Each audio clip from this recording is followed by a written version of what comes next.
If you invested $100,000 into an index fund today, which one would actually grow your money more, Fidelity or Vanguard? That's the $1.5 million question we're looking into today. In this video, I'm going to show you in earnest exactly what happens when you put $100,000 into Fidelity's index funds versus Vanguard's. We'll be looking at real numbers, performance, dividends, fees, and how those all compound over time. Both providers offer index funds in the same categories, which makes the matchup fair. We'll compare their fees, S&P 500 funds, total market funds, balanced stock and bond portfolios, and finally, emerging markets. And at the end, you'll see which one across the 5 categories could leave you with more than $1.8 million extra in your portfolio. But before we jump into the battles, let's quickly clear up what an index fund actually is, because that's the foundation of everything we're about to see. An index fund is basically a basket of stocks. Instead of picking individual companies and hoping you got it right, you invest in a wide range of companies all at once, so your risk is spread out. Most index funds follow specific benchmarks like the S&P 500 and try to match its performance. Because these funds don't need a team of managers constantly buying and selling stocks, the costs stay super low. You just set it, leave it, and let time do the heavy lifting. In fact, many financial legends, including Warren Buffett, recommend index funds for everyday investors who just want consistent, solid returns. So, the strategy makes sense, but the real question is who delivers better? Is it Fidelity or is it Vanguard? Before we compare the actual funds, we need to talk about the companies behind them, because their values and philosophies have shaped how their index funds perform, how much they cost, and even how they're managed. Let's start with Fidelity. Fidelity is one of the oldest and most well-known investment firms in the U.S. It was founded all the way back in 1946 by Edward C. Johnson II. At the time, the idea of actively managing investments to spot big winners was still gaining ground, and Fidelity leaned hard into it. In the 1950s, they became known for identifying growth companies early, like Xerox and Polaroid, and building wealth through smart stock picking. Fast forward to today, and Fidelity now manages over $16 trillion in assets and serves more than 50 million investors. They offer a wide range of services from retirement accounts to trading platforms, and they've kept pace with modern investing tools, including sleek mobile apps and commission-free trading. One thing Fidelity is known for: innovation. They've always been willing to adapt quickly and compete aggressively on fees and features. Whether you're an active trader or a passive investor, they give you options. Now let's talk about Vanguard, the giant that completely changed the investing world. Vanguard was founded in 1975 by John Bogle, and he came at investing from a very different angle. While most firms focused on beating the market, Bogle believed that just matching the market could be even more powerful if done with low fees and a long-term mindset. He introduced the world's first index fund in 1976, a fund that didn't try to beat the market, just mirror it. People laughed at him then, but we all know now he was right. Vanguard is still known as the king of low-cost investing. Why? Because it's actually owned by its investors, not outside shareholders. That means profits go back into lowering fees, not into executive bonuses or dividends for Wall Street. That's why so many long-term investors swear by Vanguard. It's built for people who want their money to grow quietly but strongly over time. So, while Fidelity is more traditional and fast-moving, Vanguard is all about long-term simplicity and giving power back to the investor. But which one helps you keep more of your returns? Let's see how the fees stack up. Because even a small difference in cost can make a big impact on your returns. Even though index funds are known for being low cost, there are still differences between providers.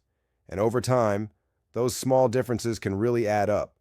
If you're investing for 20 or 30 years, even a 0.01% difference in annual costs can snowball into thousands of dollars lost.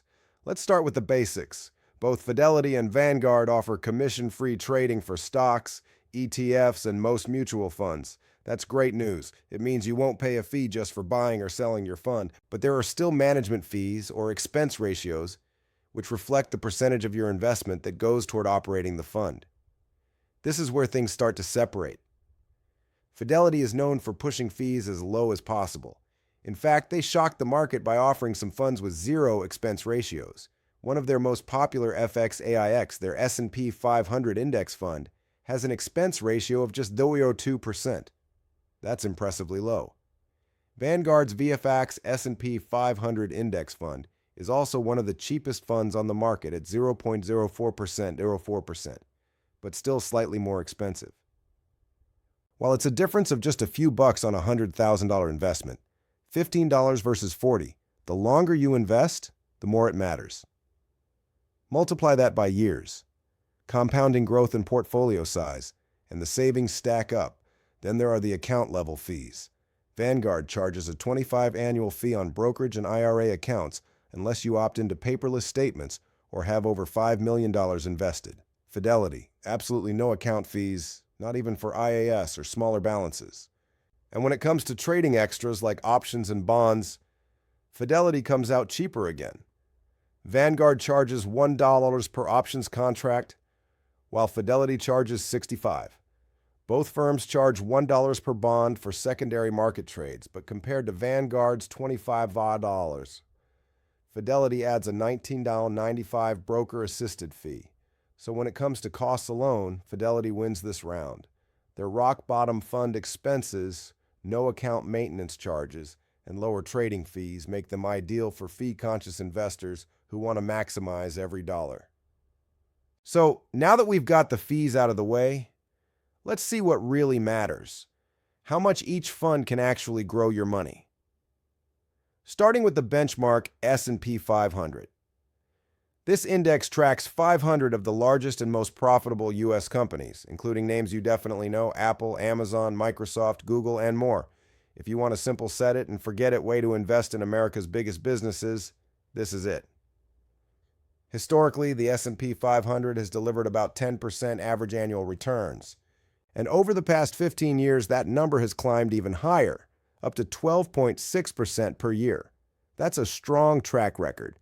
Both Fidelity and Vanguard offer extremely low-cost funds that follow this exact index. For Fidelity, it's FXAIX, or the Fidelity 500 Index Fund. For Vanguard, it's VFIAX, or the Vanguard 500 Index Fund, Admiral Shares.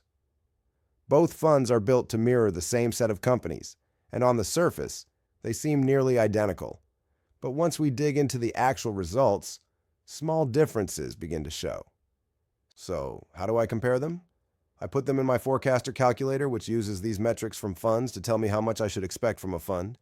$100,000 investment, dividend yield, average annual return, dividend CE-AGR. Let's look at the key metrics that drive their performance. Fidelity's FXAIX has a forward dividend yield of about 1.16% with dividend growth around 7.01% and annual share price appreciation averaging 13.04%. Vanguard's VFIAX matches the same dividend yield at 1.16%, but its dividend growth is slightly lower at 5.8%, while share price appreciation comes in a little higher at 13.21%. Now, what happens when John invests $100,000 and just lets it sit? Fidelity's FXAIX adds a total value of about $4,262,935, including stock growth and reinvested dividends. Vanguard's VFAX ends up close but slightly higher at $4,582,491. That roughly $119,000 gap may not seem like a deal breaker in the long run, but it matters.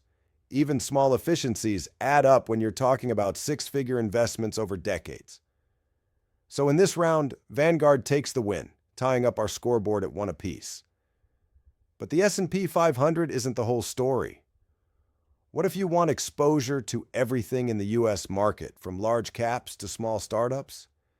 In the end, I'll show you which one across the 5 categories could leave you with more than $1.8 million extra in your portfolio. Let's find out who performs better in that next round, the Total Market Index Showdown. This type of fund isn't just about the 500 biggest companies. It's designed to include thousands of U.S. companies, from the giants like Apple and Tesla to smaller and mid-sized firms with high growth potential. It gives you the full picture of the U.S. economy in one investment. Think of it like zooming out to see the entire landscape, not just the skyline. Fidelity and Vanguard both offer top-tier total market index funds. Fidelity's version is FSKX, the Fidelity Total Market Index Fund. Vanguard offers VTSAX, the Vanguard Total Stock Market Index Fund, Admiral Shares. Both track a broad U.S. market index and include around 3,500 to 4,000 publicly traded companies covering nearly the entire investable stock market. Here's how they compare on the numbers. Fidelity's FSKX has a forward dividend yield of about 99% with dividend growth around 5.35% and annual share price appreciation of about 12.05%. Vanguard's FTSAX comes in slightly stronger on yield at 1.16%, dividend growth around 5.82% and 12.22% average share price appreciation. So, how do they stack up when we put $100,000 into each? Let's start with Vanguard's FTSAX. Over 30 years, it would add a total value of $3,551.12 to your $100,000 investment, an impressive figure that includes capital appreciation and reinvested dividends. Fidelity's FSK would come in a little lower with a total value of $3,036.83. That's a solid return too, but still about $245,000 less than Vanguard's performance over the same period. And it's worth noting that their holdings are nearly identical. Both funds include the same major companies and follow similar allocation strategies. So, what's driving the gap? It likely comes down to slight variations in fund structure, dividend reinvestment timing, and tracking precision. Vanguard's long-term indexing focus seems to have given it the edge here. So, this round also goes to Vanguard, which brings the scoreboard to Fidelity 1, Vanguard 2. Let's see if Fidelity can tie up the score as we head into the balanced fund comparison where stocks and bonds team up in one portfolio. Not every investor wants to go all in on stocks. If you're looking for a more balanced approach, one that mixes stocks for growth with bonds for stability, then balanced index funds might be exactly what you need. Balanced funds offer a best of both worlds approach. The stock portion gives your portfolio room to grow, while the bond allocation helps smooth out the ride during market downturns. It's a great strategy for investors who want steady growth without taking on full equity market risk. Both Vanguard and Fidelity offer solid contenders in this space. For Vanguard, the go-to option is VBI-AX, the Vanguard Balanced Index Fund, Admiral Shares. It maintains a fairly straightforward allocation, about 60% in U.S. stocks and 40% in bonds. The idea here is balance and simplicity, a fund you can hold for decades with confidence. Fidelity answers back with FBX, the Fidelity Balanced Fund. This one has a similar stock-bond mix, but takes a slightly different approach. Unlike Vanguard's pure indexing strategy, FBALX uses active management to select specific securities. That means fund managers can make moves based on market conditions. Now, before we look at the results, let's check out the metrics that drive their performance. Vanguard's VBIX has a forward dividend yield of about 6.5%, dividend growth of 6.05%, and share price appreciation of around 6.2%. Fidelity's FBAX comes in with a forward dividend yield of 5.32%, dividend growth of 4.14%, and the same 6.2% share price appreciation. On paper, Vanguard already looks a bit stronger, but how does that actually play out with John's $100,000? Here's the difference. Over 30 years, Vanguard's VBX adds about $3,980.59 to Ernest's initial $100,000 investment. It also pays over $16,000 in dividend income by that time. Meanwhile, Fidelity's FBX ends up much lower at about $1,740,570. That's nearly a $164 to $64 million gap, which is huge, especially for a fund that's supposed to reduce risk, not eat at your returns. And compared to Vanguard's $16,000 monthly dividends, Fidelity only pays around $4,000 in monthly dividends. The likely reason: Vanguard's indexing strategy has lower fees, fewer surprises, and lets compound growth do the heavy lifting without interruptions. Fidelity's active approach adds more costs and more human decisions, which often hurts long-term performance. So this round goes solidly to Vanguard, pushing the scoreboard to Fidelity 1, Vanguard 3. Let's see who takes the lead in our next round as we head into the high volatility, higherward zone of emerging markets. Emerging markets are countries experiencing rapid economic growth and industrialization like China, India, Brazil, and South Africa. Investing here means higher volatility, but also the potential for strong returns over time. Both Vanguard and Fidelity offer funds targeting this space. Vanguard's pick is VX, the Vanguard Emerging Market Stock Index Fund Admiral Shares. Fidelity counters with FPADX, the Fidelity Emerging Markets Index Fund. Vanguard's VEAX has a forward dividend yield of about 2.22%, dividend growth of around 6.25%, and average share price appreciation of 4.63%. Fidelity's FPADX is a touch stronger across the board, with a dividend yield of 2.32%, dividend growth of 7.18%, and share price appreciation of 4.98%. So what happens when John drops $100,000 into each? Vanguard's VAX adds about $765,535 over the long term. Fidelity's FPADX does a better job here, finishing at about $968,349. That's a difference of more than $200,000 in Fidelity's favor. The difference may come down to slightly better fund structure, fee optimization, or timing of reinvestments. But in the end, FPADX wins the emerging markets round. That bumps the scoreboard to Fidelity 2, Vanguard 3. After 5 rounds, here's where we stand. Fidelity wins on fees and in emerging markets. Vanguard takes the crown in the S&P 500, the total market, and the balanced fund battle. That makes the scoreboard Fidelity 2, Vanguard 3. But the real story comes from the numbers themselves. Let's break it down. In the S&P 500, Vanguard outperformed Fidelity by about $119,556 over 30 years. In the total market showdown, Vanguard beat Fidelity by another $244,039. And in the balanced fund battle, Vanguard crushed Fidelity with a gap of nearly $1.64 million. Fidelity did fight back in emerging markets, with FPADX finishing about $22,114 ahead of Vanguard's VAX. And of course, in the fee comparison, Fidelity saves you a bit more each year, which adds up over decades, but not nearly enough to offset Vanguard's dominance in the core funds. So, when you add it all together, Vanguard leaves you with about $354 more across its 3 wins. Subtract Fidelity's $22,114 advantage in emerging markets, and Vanguard still comes out ahead by roughly $1.88 million overall. And that's why the final winner here is Vanguard. If you're a long-term investor looking for the strongest overall outcome, Vanguard index funds give you more value where it counts most.